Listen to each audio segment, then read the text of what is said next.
Shock ఇస్తున్న కొత్త virus ఇవన్నీ మూసివేత ప్రభుత్వాల కీలక నిర్ణయం వివరాలు వీడియోలో తెలుసుకుందాం. వీడియో స్కిప్ చేయకుండా పూర్తిగా చూడండి, అప్పుడే కంప్లీట్ ఇన్ఫర్మేషన్ అయితే అర్థమవుతుంది. అలాగే ఇంకెవరైనా మన ఛానల్ సబ్స్క్రైబ్ చేసుకోకపోతే వెంటనే సబ్స్క్రైబ్ చేసుకోండి. లేటెస్ట్ అప్డేట్స్ అన్నీ కూడా ఎప్పటికప్పుడు మన ఛానల్ ద్వారా మీకు తెలియచేయడం జరుగుతుంది. ఇంకా వివరాల్లోకి అయితే కనుక వెళ్ళిపోదాము.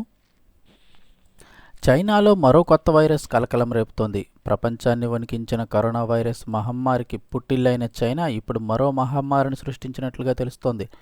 చైనాలో కొత్తగా హ్యూమన్ మెటానిమో వైరస్ హెచ్ఎంపివి అనే వైరస్ వేగంగా వ్యాప్తి చెందుతోందంటున్నారు. ఈ వైరస్కు సంబంధించిన వార్తలు ఇప్పుడు సోషల్ మీడియాలో వైరల్ అవుతున్నాయి.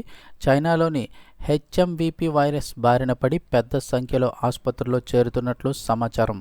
హెచ్ఎంవిపి వైరస్తో పాటు ఇన్ఫ్లుయెంజా ఏ, అలాగే మైక్రోప్లాస్మా, నిమోనియా, కోవిడ్-19 వైరస్లు తీవ్రంగా వ్యాప్తి చెందుతున్నట్లు సోషల్ మీడియా వేదికగా పలువురు పోస్టులు పెడుతున్నారు. అంతేగాక చైనా దేశంలోని పలు ప్రాంతాల్లో ఈ కొత్త వైరస్ కారణంగా హెల్త్ ఎమర్జెన్సీని ప్రకటించినట్లయితే ప్రచారం జరుగుతోంది. అయితే చైనా దీనిపై అధికారికంగా ఎలాంటి ప్రకటన చేయడం లేదు. కాగా కొత్త వైరస్ సోకిన వారిలో కూడా కోవిడ్ తరహా లక్షణాలే కనిపిస్తున్నట్లుగా చెప్తున్నారు. వైరస్ వ్యాప్తిని అక్కడ వైద్య నిపుణులు నిశితంగా పరిశీలిస్తున్నారు. ఇదిలా ఉండగా ఓ అంతర్జాతీయ వార్తా సంస్థ గురువారం విడుదల చేసిన నివేదిక ఈ ఊహాగానాలకు మరింత బలం చేకూరుస్తోంది. గుర్తు తెలియని ఓ నిమోనియా తరహా వైరస్ మూలాలను కనుగొనేందుకు చైనా వ్యాధి నియంత్రణ అథారిటీ ఓ పర్యవేక్షణ వ్యవస్థను ప్రారంభించిందని ఆ నివేదిక సారాంశం కావడం గమనార్హం. కాగా దాదాపు 5 ఏళ్ల క్రితం ప్రపంచవ్యాప్తంగా కరోనా వైరస్ మహమ్మారి ఎంత విధ్వంసాన్ని సృష్టించిందో అందరికీ తెలిసిన విషయమే.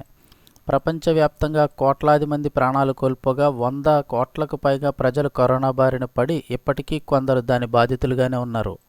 ఈ నేపథ్యంలో చైనా ఈ కొత్త వైరస్ వ్యాప్తి అరికట్టేందుకు ముందు జాగ్రత్త చర్యలు తీసుకుంటున్నట్లు సమాచారం.